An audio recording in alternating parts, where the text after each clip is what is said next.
여러분 반갑습니다. 오늘 방송을 시작하겠습니다.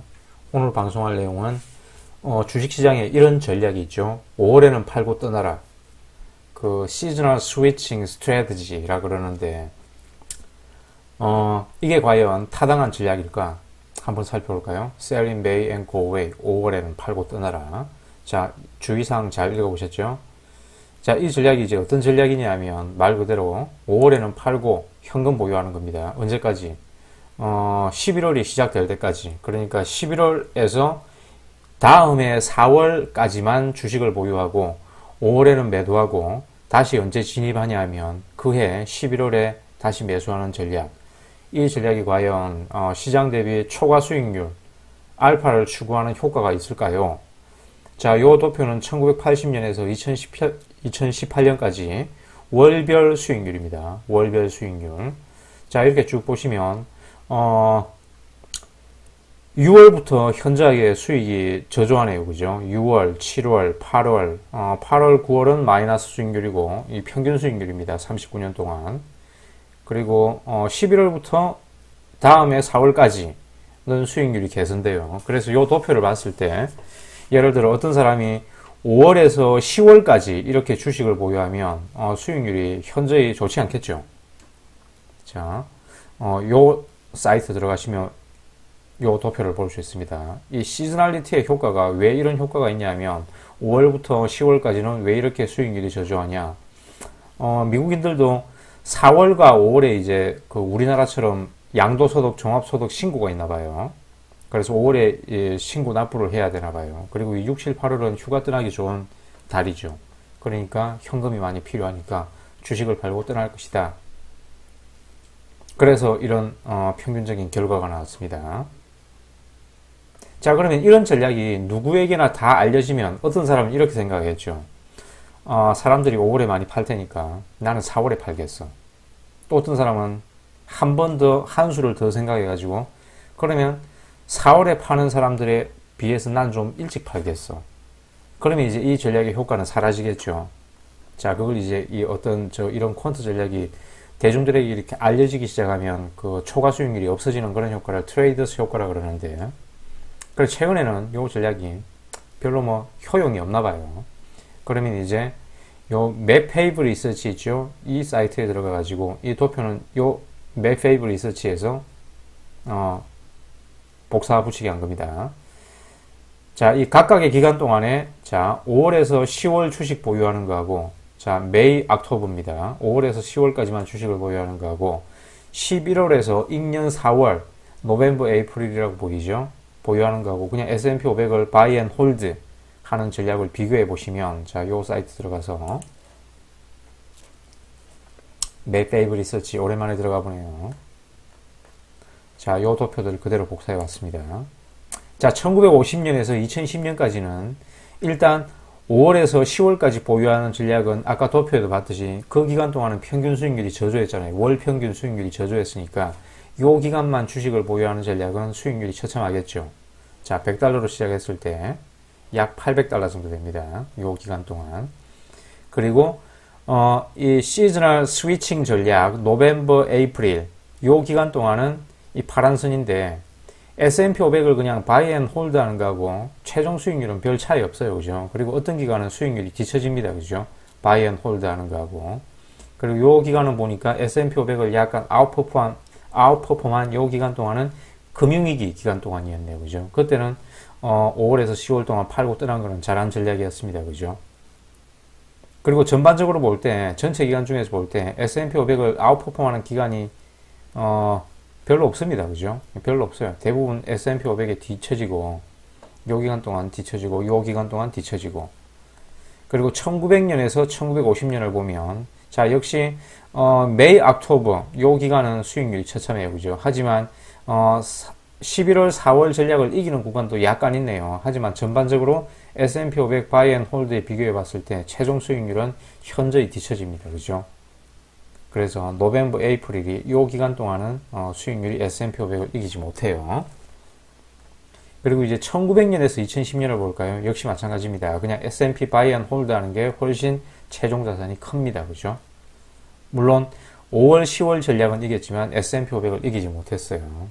그러니 이제 이 5월, 10월 전략을 가지고 비판하는 켄 피셔의 피셔 인베스먼트의 보고서를 볼까요? 자, 켄 피셔의 피셔 인베스먼트의 보고서입니다. 요 두 사이트는 같은데 이 그룹 포커스에 먼저 보고서가 올라왔어요. 자, 일단 야후 파이낸스로 한번 들어가 볼까요? 자, 이 켄 피셔 인베스먼트의 이 야후 파이낸스 보고서를 보면 이 그룹 포커스에 올라온 기사입니다. Why selling May doesn't pay? 이 효과가 없을까? 통하지 않을까? 자, 그래서 이 한글 번역에서 쭉 보시면 우리가 이제 중요한 거는 이 도표인데, 자, 기간이 1980년에서 2018년까지입니다. 1980년에서 2018년까지인데, 이 녹색 선이 full year입니다. full year. 그냥 S&P 500의 full year, buy and hold 하는 거예요. 그리고 sell in May strategy, 11월 4월 전략이네요. 그죠?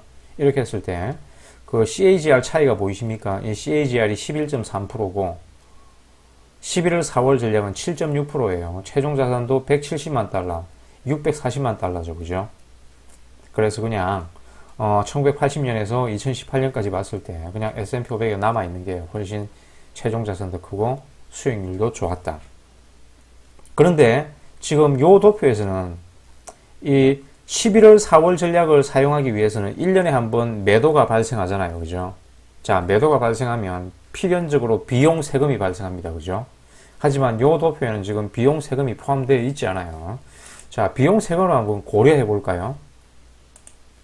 자, 요 기간 동안 바이 앤 홀드는 CAGR이 11.3%고 노벰버, 에이프릴 전략은 7.6%인데 초기 투자금 10만 달러에 39년 후 최종 자산은 자, 최종 자산은 그냥 바이 앤 홀드 했으면 650만 달러고 그런데 이제 1년에 한 번 매매로 인한 비용 세금 손실이 1%라면 자, 존 보글의 다시 그 말을 한번 되새겨 볼까요?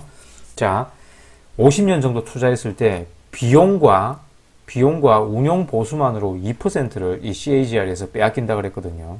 아직 존 보글은 세금 손실까지는 얘기하지 않았어요. 하지만 이제 11월 4월 전략이 그 액티브 펀드라면 운용 보수가 있겠지만 그냥 개별 주식의 합이라고 그러면 일단 운용 보수는 없겠지만 거래 비용 그리고 매도가 발생했으니까 세금 손실이 1%라고 하면 아주 적게 잡은 겁니다. 1%라고 하면 요 7.6%에서 이제 1%를 뺏기는 거예요. 그죠? 그럼 노벰버, 에이프릴 전략은 실질 수익률은 6.6%예요. 그러면 요 금액은 170만 달러는 120만 달러로 줄어듭니다. 50만 달러를 빼앗겨버려요. 비용 세금 손실로. 그래서 요 그래프는 더 낮아질 겁니다. 자, 보셨죠? 그래서 어쨌든 과거 수익률을 백테스트 해봤을 때 비용 세금 대비 노벰버, 에이프릴 전략은 그냥 S&P 500 바이 앤 홀드보다 결과가 좋지 않다라는 게 결론입니다. 그러면 이제 최근에 있었던 자, 코로나 바이러스 사태가 있었던 2020년에 시즈널 스위칭 전략을 썼다면 결과가 어땠을까요? 자, 10만 달러 투자해가지고 2019년 11월에서 2020년 12월까지 그냥 바이 앤 홀드 하는 거예요. 그러면 최종 자산이 12만 6천 달러고 수익률은 26%입니다. 하지만 이런 스위칭 전략을 썼다면 자, 2019년 11월에서 2020년 4월까지 보유하고 그리고 5월부터 10월까지는 현금 보유하고 주식시장을 떠나는 겁니다. 그리고 2020년 11월에 다시 진입해가지고 12월까지 보유했을 때 그 결과는 수익률은 11%예요. 자, 거의 뭐 반토막 나버렸죠. 그죠? 그리고 최종 자산은 11만 달러네요. 11만 달러. 자, 우리가 대세 상승장 10일을 놓치면 수익률이 반토막 난다 그랬잖아요. 그죠? 대표적인 그 케이스입니다. 그죠? 대표적인 그 케이스예요.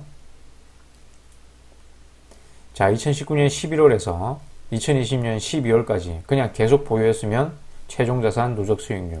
하지만 요 기간 동안 주식을 팔고 시장을 떠나 있었으면 수익이 이 모양입니다. 요 수익을 다 놓치는 거예요. 그죠? 5, 6, 7, 8. 작년 같은 경우에는 이 5, 6, 7, 8, 4월부터 그냥 대세 상승장이 시작됐잖아요. 그죠? 요 기간 동안 수익률, 대세 상승일 10일을 놓치면 수익률이 요 모양이 되어버렸습니다. 자, 그리고 이제 미중 무역 분쟁이 격화되던 2018년이라면 역시 똑같이 한번 해볼까요? 초기 10만 달러 투자해가지고. 자, 요 기간 동안은 2018년 요 기간 동안은 레스트 3만스가 그러니까 10, 11, 12 요 3개월이 고점 대비 19.9%가 떨어졌거든요. S&P 500이. 그래서 바이 앤 홀드 했으면 요 기간 동안 2018년 요 기간 동안 바이 앤 홀드 했으면 수익이 마이너스 0.45%에 그쳤을 텐데 시즈널 전략을 썼다면 마이너스 3.57% 수익이 더 저조했다.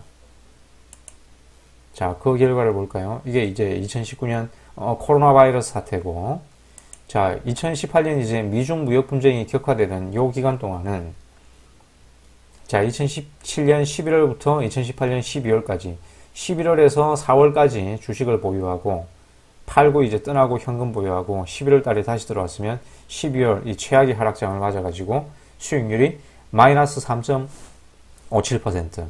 하지만 그냥 아무것도 안 하고 가만 갖고 있었으면 마이너스 0.45%. 그리고 최종 자산도 이렇게 차이가 난다. 그래서 결론을 내리면, 자, 켄 피셔가 한 말이에요. 자, 이런 거는 대표적인 주식시장의 미신이니까 그냥 이런 거는 무시하고 시장에 stay in the market 해라. 라는 게 켄 피셔의 결론입니다. 물론 올해는 어떻게 될지 또 모르겠죠. 하지만 장기적인 수익률을 이렇게 백테스트 해보면 이렇게 팔고 떠나고 트레이딩하는 마음고생에 비해서 수익률과 최종 자산은 결과가 처참하다. 바이 앤 홀드에 비해서. 이상 오늘의 영상을 마치겠습니다. 시청해 주셔서 감사합니다.